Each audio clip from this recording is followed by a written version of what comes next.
Hello students, good morning. माँ Vindhyavasini inter college का video lecturer classes में आपका स्वागत है। मैं राजीव रंजन, एचओडी फिजिक्स, सह प्रिंसिपल, माँ विंध्यवासिनी इंटर कॉलेज, आपका वेलकम करता हूँ। मैं आज फिजिक्स का कुछ इंट्रोडक्शन दूंगा और स्कोप ऑफ फिजिक्स के बारे में कुछ डिस्कशन करूंगा। देखो, सबसे पहले तो मैं यह डिस्कस करता हूं कि क्लास 11 में जब बच्चे आते हैं तो उनके पास दो ऑप्शन होता है। एक पीसीएम ग्रुप होता है, दूसरा पीसीबी ग्रुप होता है।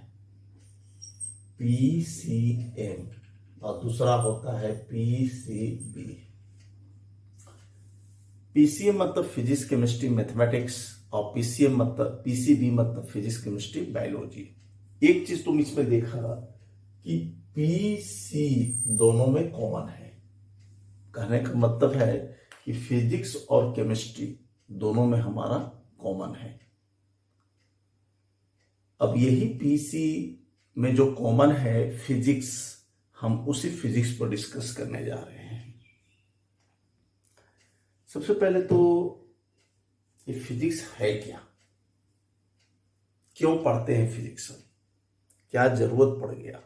अभी तक तो 9th में जो आप पढ़े होंगे साइंस पढ़ते थे, 9th और 10th में जो स्कूल लेवल में, जिसमें फिजिक्स केमिस्ट्री बायोलॉजी तुमको एक ही साथ में दिया हुआ था। लेकिन क्लास 11 का टॉपिक से फिजिक्स केमिस्ट्री बायोलॉजी तीनों को सेपरेट सेपरेट कर दिया गया है। तो जहां तक बात है फिजिक्स का, ये फिजिक्स है क्या।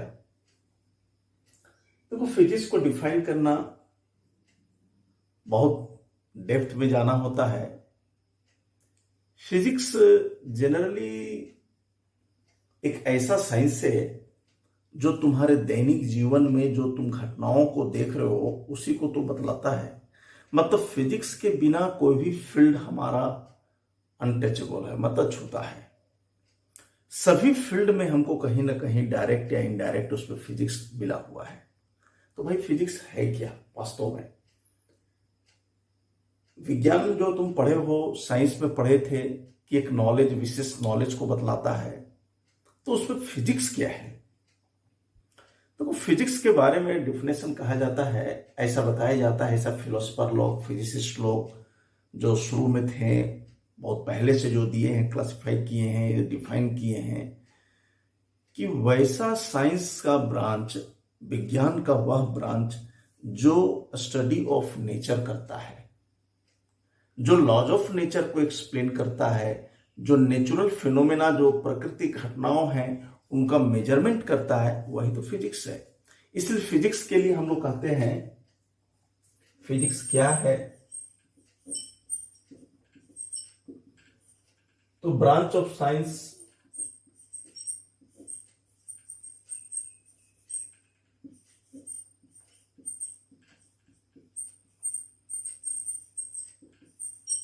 which deals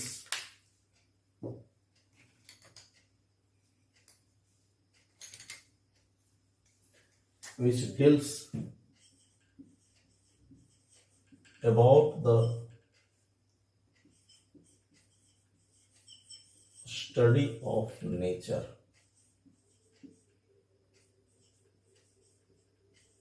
is called physics। मैंने लिखा the branch of science which deals about the study of nature is called physics. Science का वह ब्रांच जो नेचर का डील करता हो, नेचर को स्टडी के बारे में, विज्ञान का वह भाग जो डील करता हो, बतलाता हो नेचर का स्टडी के बारे में, नेचर के बारे में बतलाता है, हम उसी को फिजिक्स कहते हैं। मतलब नेचर का जो स्टडी करता है, वैसा जो नेचुरल घटनाएं हो रही हैं, जो प्रकृति घटनाएं हैं, उनका डील करता हो, हम उसी को तो फिजिक्स कहते हैं। अब बात आया कि नेचर क्या है भाई, तो नेचर मतलब बहुत से लोग समझ जाते हैं पहाड़ है, नदी है, तालाब है, बगीचा है, फूल है। नहीं, नेचर का मतलब, कहने का मतलब है जितने घटनाएं घट रही है इस प्रकृति में, सब हमारा नेचुरल फिनोमेना है। सिर्फ जंगल पहाड़ और बगीचा और फूल बगीचा, सिर्फ हम उसको नेचर नहीं कहेंगे। जो भी घटनाएं घट रही है, that is the matter of physics. अब बात रही है कि घटनाएं तो घट रही है, ये तो चल रही है, तो फिर उसको फिजिक्स क्या कैसे कहेंगे हम?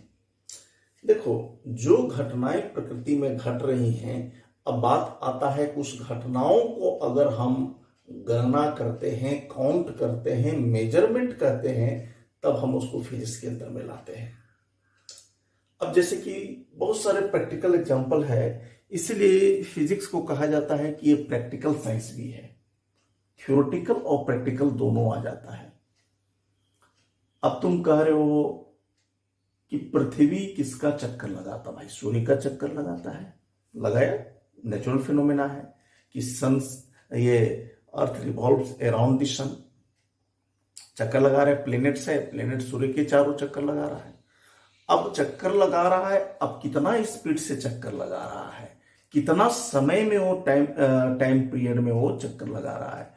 तो ये जो कैलकुलेशन मैंने किया कि कितने समय में पृथ्वी सूर्य का चक्कर लगा रहा है, चंद्रमा पृथ्वी का चक्कर लगा रहा है, हम वो जो कैलकुलेशन करेंगे कि टाइम पीरियड उसका क्या है, उसका स्पीड क्या है, that is the matter of physics. यही तो फिजिक्स है। इसीलिए कहा जाता है कि जितने घटनाएं हो रही हैं इस नेचर में, हम उसको साइंटिफिक ढंग से जो मेजरमेंट कर रहे हैं, वही फिजिक्स है। फिजिक्स कोई नया चीज नहीं है। अब बात आया कि दैनिक जीवन में क्या है फिजिक्स। चलो ठीक है, नेचुरल फिनोमेना मैंने कहा, नेचर के बारे में बता रहा है, तो दैनिक जीवन में क्या है? तो देखो, डेली लाइफ में जितने भी हम काम कर रहे हैं या कुछ लिख रहे हैं, पढ़ रहे हैं, सब में कहीं ना कहीं फिजिक्स का कंसेप्ट छिपा हुआ है। मैंने इस बोर्ड पर लिखा, बहुत सिंपल बात है, बोलोगे ठीक है, पेन है आपके पास, बोर्ड पर लिख दिए व्हाइट मार्कर से, यहां भी फिजिक्स छिपा हुआ है। अब बात है कैसे भाई फिजिक्स छिपा हुआ है इसमें? आपने बोर्ड पर लिखा, पेन से लिखा, तो इसमें फिजिक्स क्या है? देखो, फिजिक्स ये है कि अगर मान लो ये बोर्ड बहुत ज्यादा स्मूथ कर दूं, मैंने वाइली कर दिया, क्या मैं लिख पाऊंगा? नहीं लिख पाऊंगा। तो इसका मतलब है कि मैं यहां इसलिए लिख पा रहा हूं कि मेरे पेन और ये जो बोर्ड है उनके बीच में कोई ऐसा फोर्स काम कर रहा है। हम उस फोर्स को फ्रिक्शन फोर्स कहते हैं। तो फ्रिक्शन फोर्स के कारण ही तो हम लिख पा रहे हैं। अगर फ्रिक्शन नहीं रहेगा तो हम नहीं लिख पाएंगे। तुम पढ़ा होगा घर्षण बल 9th क्लास में, वही फ्रिक्शन हुआ। तो घर्षण बल के कारण ही हम लिख पाते हैं, हम चल पाते हैं, रोड पर चलते हैं। तुम देखता होगा अभी बरसात है, जहां एकदम चिकना हो जाता है, काई लगा रहता है जमीन में, या वैसा मिट्टी एकदम चिकना है, तो चलने में दिक्कत होता होगा, क्योंकि वहां पर फ्रिक्शन कम हो जाता है। तो फ्रिक्शन कम हो गया तो हमको दिक्कत होगा चलने में। तो वही फ्रिक्शन के बारे में तो हमको फिजिक्स का टॉपिक्स में काफी डिटेल्स में पढ़ना है, क्लास 11 में भी पढ़ना है, कैसे काम करता है, क्या लगता है, उस पर काम करना है, पढ़ना है हम लोग को। फिर डेली लाइफ का कुछ मैं एग्जांपल दे रहा हूं। तुम फीलिंग्स करते होगे कि जैसे ही जाते होगे, कोई पाथ पर जा रहे हो, साइकिल चलाते होगे, तो जहां टर्निंग होता है, तुम देखता होगा टर्निंग के पास जब लेते होगे, तुम्हारा रास्ता साइकिल का जो टर्न होता है थोड़ा सर्कुलर पाथ जैसा बन जाता है। तुम सीधे तो नहीं चलाते जाते हो, स्ट्रेट लाइन तो नहीं जाते हो। तो वो जो टर्निंग पर जा रहे हो, दैट इज उसको हम लोग आगे सर्कुलर मोशन कहते हैं। कि अगर सीधे जाओगे, स्पीड से जा रहे हो, सीधे जाओगे तो गिर जाओगे। तो टर्न लेते समय वहां पर कुछ फोर्स लगता है, उस फोर्स को हम आगे फिजिक्स में ही देखते हैं कि कैसे वो फोर्स काम करता है, और फिर वो तुमको बैलेंस बनाता है। फिर आता है कि हम जब बोल रहे हैं, तुम अभी सुनोगे, तुम सुन रहे हो, कैसे हो रहा है? यहां भी हो रहा है, फिजिक्स का ही थ्योरी लग रहा है। मैं जो बोल रहा हूं तुम्हारे पास वो जाएगा साउंड, तो साउंड वेव जो जा रहा है हमारा तुम्हारे बीच में, अगर जनरल देखा जाए तो एक एयर मीडियम है, तभी तो तुम सुन रहे हो। अगर मान लो हम लोग दोनों बैठे हुए हैं वैक्यूम में, कहने का मतलब है वहां कोई एयर नहीं है, हवा नहीं है, तो हम बोलोगे तो सुन पाओगे?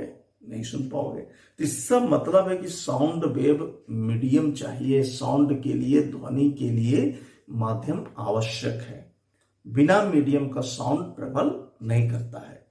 तो हर एक फील्ड में हम देख रहे हैं कि जो फील्ड हम देख रहे हैं, जो चीज हम देख रहे हैं, कहीं ना कहीं फिजिक्स उसमें छिपा हुआ है। अब बात, जो फिजिक्स पढ़ने वाले होते हैं क्या करते हैं कि उस चीज को, अब जैसे हम जो देख रहे हैं घटना, हम तो जनरल आदमी क्या करता है, हो रहा है हो रहा है, उससे क्या मतलब है हमको, बस एक कॉमन चीज है। लेकिन फिजिसिस्ट लोग, जो फिजिक्स पढ़ने वाले लोग होते हैं, उसी को एक साइंटिफिक ढंग से एक्सप्लेन करते हैं। और एक ऐसा सब्जेक्ट है जो काफी अच्छा इंटरेस्टिंग सब्जेक्ट है। फिजिक्स बहुत इंटरेस्टिंग सब्जेक्ट है, लेकिन इसमें क्या होता है कि अपने आप को ढालना पड़ता है। खाली ये नहीं समझना, बहुत से लोग बोलते हैं फिजिक्स क्या है, तो न्यूमेरिकल्स है, थ्योरी है, वगैरह वगैरह, ये सब नहीं। फिजिक्स ऐसा साइंस है जिसमें तुम अगर पढ़ने जाओगे, डीपली पढ़ोगे, तो तुम्हें बहुत इंटरेस्ट आएगा और उस पर घुसते चले जाओगे, क्योंकि जो घटनाएं हैं उनका हमको रीजन मिलते जा रहा है। और इसीलिए कहा जाता है फिजिक्स पढ़ते समय एकदम बच्चा हो जाना चाहिए। छोटे बच्चे क्या होते हैं, क्वेश्चन पर क्वेश्चन, क्वेश्चन पर क्वेश्चन पूछते हैं। जब 3 साल 3.5 साल के छोटे बच्चे होते हैं, कितना क्वेश्चन पूछते हैं। तो फिजिक्स के लिए भी क्या होता है, पढ़ते समय दिमाग में हमेशा क्वेश्चन उठते रहना चाहिए। ऐसा क्यों हो रहा है, ऐसा कौन सा फोर्स काम किया, ऐसा क्या होगा, इस तरह का क्वेश्चन हमेशा दिमाग में आते रहना चाहिए। और वही बच्चे जो इस तरह का क्रिएटिविटी होता है दिमाग में, उनका फिजिक्स बहुत अच्छा हो जाता है। हमेशा क्रिएटिव होना चाहिए फिजिक्स पढ़ते समय, सभी चीजों का आंसर होना चाहिए। कैसे हो रहा है, किस कंडीशन के कारण हो रहा है। हम कोई भी एक्सपेरिमेंट या प्रायोगिक चीज देखेंगे तो उसमें उस तथ्य को खोजना पड़ता है कि ऐसा काहे हो रहा है। और ये सब टॉपिक्स हमारा फिजिक्स के से ही सॉल्यूशन मिलेगा। अब रहा बात कि फिजिक्स का जो टॉपिक्स है हमारा, वो किस किस टॉपिक से रिलेटेड है। देखो, साइंस सब्जेक्ट में अगर देखा जाए तो फिजिक्स जो है हमारा सभी ब्रांच से कहीं ना कहीं जुटा हुआ है। अगर देखा जाए फिजिक्स को,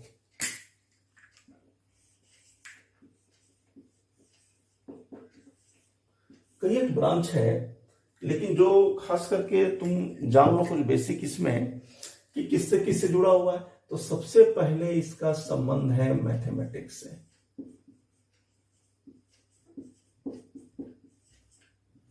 फिजिक्स का बहुत गहरा संबंध है मैथमेटिक्स से। ये मैथमेटिक्स से रिलेटेड है, ये केमिस्ट्री से रिलेटेड है,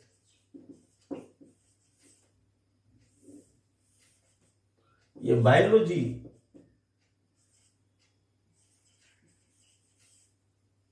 ये बायोलॉजी से, जो मैथमेटिक्स, केमिस्ट्री, बायोलॉजी जो 11th में पढ़ेगा उस सबसे रिलेटेड है फिजिक्स हमारा।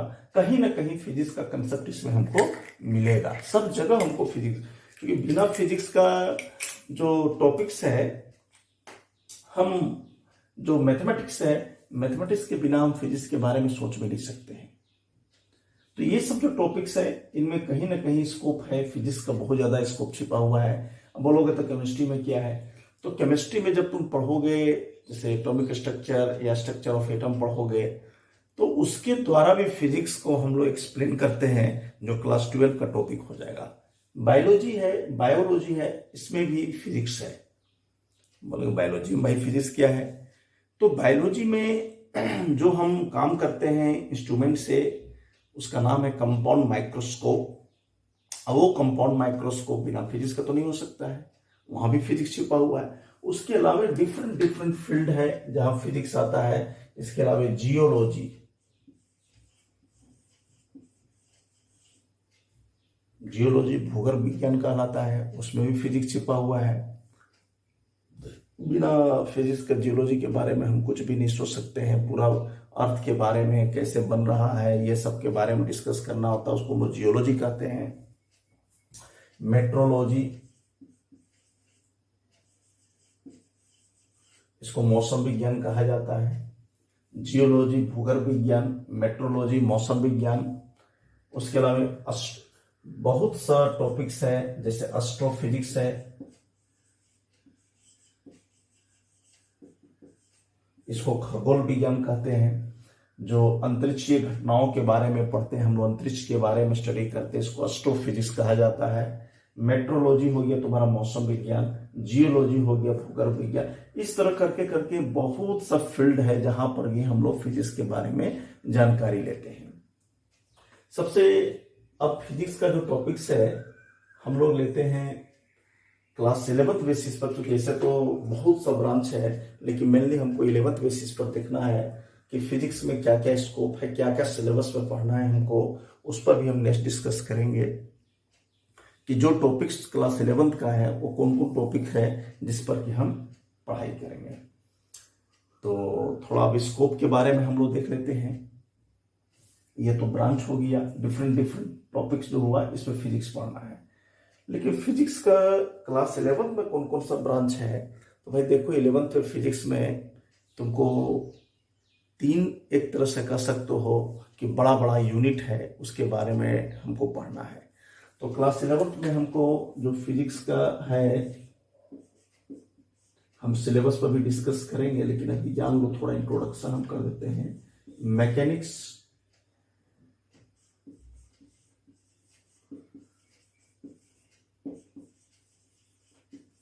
हीट एंड थर्मोडायनेमिक्स,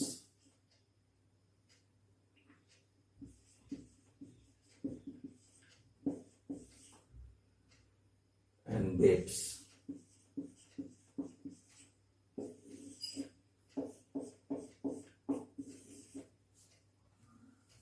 ये जो 3 यूनिट है, 3 टॉपिक्स मैंने लिखा है क्लास 11th में हम लोग को डिस्कस करना है। Mechanics, heat and thermodynamics and waves के बारे में पढ़ना है, काफी डिटेल में पढ़ना है। उसके अलावा खास करके जो क्लास बिगिनर्स होते हैं, मैं बता दूं कि ये जो 9th क्लास का जो मैंने 11th क्लास का सिलेबस लिखा है ये तुम्हारा 9th के फिजिक्स से बहुत ज्यादा मिलेगा। इसलिए एक बार तुम 9th क्लास के फिजिक्स को देख लेना। अभी तो तुमको पता नहीं चला कि मैंने मैकेनिक्स लिखा है, तो मैं थोड़ा हिंट कर दूं कि मैकेनिक्स में तुम्हें क्या पढ़ना होगा। तो 9th क्लास में तुम फिजिक्स जब शुरुआत करते होगे तो सबसे पहला चैप्टर था तुम्हारा मेजरमेंट। इकाई, मात्रा या मापन जिसको मेजरमेंट कह रहे हैं सो है। मेजरमेंट के बाद तुम पढ़े होगे गति, मोशन, जिसमें स्ट्रेट लाइन मोशन के बारे में पढ़े होगे। फिर उसके बाद Newton's laws of motion, Newton का गति का नियम, वर्क, पावर, एनर्जी, ये सब जितना टॉपिक जो पढ़ोगे सब तुम्हारा मैकेनिक्स का टॉपिक था। हीट के बारे में कुछ आइडिया लिए होगे, उष्मा के बारे में, टेम्परेचर क्या है, हीट क्या है, सो सेकेंड यूनिट में आ गया।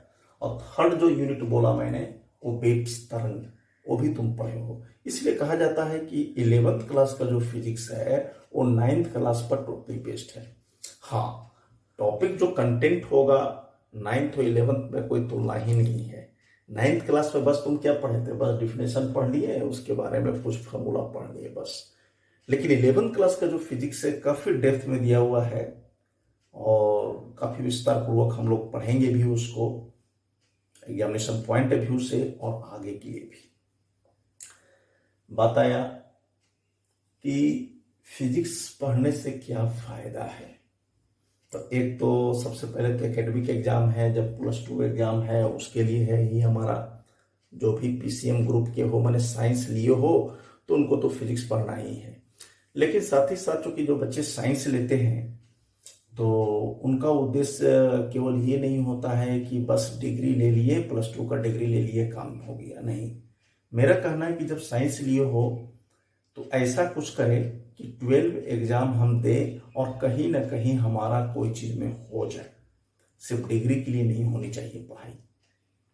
तो आज के टाइम में क्या है, कॉम्पिटिटिव समय है, कंपटीशन का समय है। तो बहुत सारे बच्चे पीसीएम ग्रुप के बच्चे होते हैं, वो इंजीनियरिंग लाइन में जाना चाहते हैं कि नहीं हम इंजीनियरिंग लाइन में जाएंगे, इंजीनियरिंग में करियर बनाएंगे। पीसीबी लाइन के बच्चे जो होते हैं वो मेडिकल, जिसको नीट कहा जाता है, उसमें जाते हैं। तो ये जो दोनों फील्ड है हमारा, पीसीएम और पीसीबी, दोनों में ही फिजिक्स से क्वेश्चन पूछे जाते हैं। चाहे इंजीनियरिंग हो चाहे मेडिकल हो, वो दोनों में तुमको फिजिक्स से क्वेश्चन पूछे जाएंगे। और वो जो फिजिक्स से क्वेश्चन पूछे जाएंगे तुम्हारा 11th और 12 का ही, 12 का जो बुक है उसी से रहते हैं क्वेश्चन। ये नहीं कि कोई बाहर से क्वेश्चन आता है, सारा क्वेश्चन इसी से रहता है। तब ये हो गया कि जितने बच्चे पढ़ रहे हैं सब डॉक्टर इंजीनियर का नहीं बन जाता है। क्वेश्चन का लेवल हाई रहता है। क्वेश्चन का जो सिलेबस देखा जाए, जो 11th और 12th का सिलेबस रहेगा वही रहेगा, बट क्वेश्चन का लेवल थोड़ा हाई रहता है। तो जो बच्चे सीरियसली उसको देखते हैं, शुरू से लगे रहते हैं, जो थ्योरी पढ़ाया जाएगा, फिजिक्स में न्यूमेरिकल्स पूछे जाते हैं वो सब एग्जाम में, तो न्यूमेरिकल्स पर जो फोकस करेंगे तो उनका होना ही है, ना होने का कोई सवाल नहीं होता है। और मैं तो देखा हूँ बहुत सारे बच्चे 12 एग्जाम दिए और कहीं कहीं इनरोल हो जाते, कहीं ना कहीं कंपटीशन क्वालिफाई कर जाते हैं। तो मेरा ये सभी जो बिगनर्स बच्चे हैं कि शुरू से ही अपना टारगेट लेके चलना होगा कि हमें क्या करना है, हमें क्या करना है, अपना एक फोकस करना होगा, किस फील्ड में हमें जाना है, और अपना नाम अपने पेरेंट्स का, कॉलेज का, सबके नाम को ऊंचा करना है। दूसरी बात जो बहुत इंपॉर्टेंट मैटर रखता है ये कि बहुत से बच्चे समझते हैं कि फिजिक्स को रट जाएंगे। जैसे 9th क्लास में क्या होता है, रट जाते थे, याद कर लेते थे। लेकिन बाबू 11th क्लास में या 12th क्लास के बच्चे को मैं रटने को मना करता हूं। कोई भी चीज को समझने की कोशिश करना, रटना मत। क्योंकि रटने का एक लिमिटेशन होता है और रट करके हम यहां नहीं कर सकते हैं, क्योंकि यहां बहुत ज्यादा मैथमेटिकल टर्म आएगा। और मैथमेटिक्स को भी रट सकते हो, जब क्वेश्चन बनाते हो गणित में तो क्या रट जाते हो? संभव नहीं है, नॉट पॉसिबल। इसी तरह से जो फिजिक्स का जो हमारा टॉपिक चलेगा तो उसको रटना नहीं है, सोचना है, थिंकिंग करना, ऐसा क्यों हो रहा है। हाँ, एग्जामिनेशन के लिए प्रैक्टिस जरूर करना है, लेकिन रटना नहीं है। हर एक चीज को समझने की कोशिश करना, जो भी टर्म है उसको लॉजिकली, एक्सपेरिमेंटली हम लोग उसको डिस्कस करेंगे। बहुत सा टॉपिक को हम डेमोस्ट्रेट करके उसको एक्सप्लेन करते हैं, तो उसको देखना, समझना कैसे हो रहा है और अपने दिमाग में उस क्वेश्चन को लाना। इंजीनियरिंग मेडिकल के अलावा एक और स्कोप है, खासकर ग्रामीण साइड के बच्चे को मैं कहता हूं कि उसको देना चाहिए, वो defence exam, air force, navy, NDA, इस तरह का जो एग्जाम होते हैं उसमें फिजिक्स और मैथमेटिक्स से क्वेश्चन पूछे जाते हैं, मेनली फिजिक्स, मैथमेटिक्स और इंग्लिश से क्वेश्चन। तो उसके लिए भी एक बहुत अच्छा अपॉर्चुनिटीज है, बहुत बढ़िया है वो कि आप तैयारी करो। जो 11-12 का जो टॉपिक्स हैं इसी को डीपली पढ़ो, और उसमें भी एमसीक्यू क्वेश्चन पूछे जाते हैं, ऑब्जेक्टिव क्वेश्चन होते हैं, और साथ ही साथ तुम उसको भी लेके चलो तो 12 के बाद तुरंत उसका वैकेंसी आते हैं, तुम फॉर्म भरोगे, क्वालिफाई कर सकते हो। क्योंकि हम लोग जो सिर्फ 11th और 12 को लेके नहीं चलते हैं, सारा टर्म को हम लोग लेके चलते हैं कि जो बच्चे इंजीनियरिंग लायक है भाई, उनको इंजीनियरिंग लेवल का है, जो नीट के लिए है नीट के लिए, या जो डिफेंस में अपना करियर बनाना चाहते हैं कि 12 के बाद हम आगे जॉब करना चाहते हैं, हम आगे का फर्दर पढ़ाई नहीं करना चाह रहे हैं, कहीं ना कहीं जॉब हो जाए, तो उसके लिए बहुत अच्छा है, डिफेंस जॉब बहुत अच्छा है, आप उसमें जा सकते हो। शुरू से थोड़ा तैयारी करना होगा और फिजिकल फिटनेस थोड़ा रखना होगा। तो इन सब बातों पर हम लोग डिस्कस आगे भी करते रहेंगे स्कोप के बारे में। क्योंकि मैंने कहा आज का जो टॉपिक था हमारा फिजिक्स के इंट्रोडक्शन और उसका स्कोप, तो +2 लेवल पर यही स्कोप है हमारा कि एक तो एग्जामिनेशन में अच्छा नंबर लाना है, दूसरा जो हमने बोला कि आज का कॉम्पिटिटिव पीरियड है तो हमको शुरू से उस लेवल से लेके चलना है। अगर हम इंजीनियरिंग में जाना चाहते हैं, इंजीनियरिंग में जाएं, नीट में, या हम चाहते हैं कि नहीं 12 के बाद अब हम जॉब ले लें, तो जॉब के लिए बहुत अच्छा ऑप्शन है डिफेंस एग्जाम।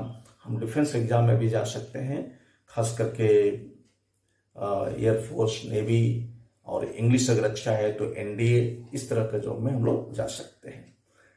तो आज के लिए इतना ही। नेक्स्ट वीडियो में हम फिजिक्स का क्लास 11th का सिलेबस पर फोकस करेंगे। आज इंट्रोडक्शन था, और नेक्स्ट जो वीडियो लेक्चर हम देंगे उसमें मैं फिजिक्स का क्या क्लास 11th का सिलेबस होगा उस पर मैं फोकस करूंगा, और तब फिर हमारा टॉपिक चलेगा फिजिक्स का पहला यूनिट से जो हम स्टार्ट करेंगे उस पर हमारा चलेगा। Thank you.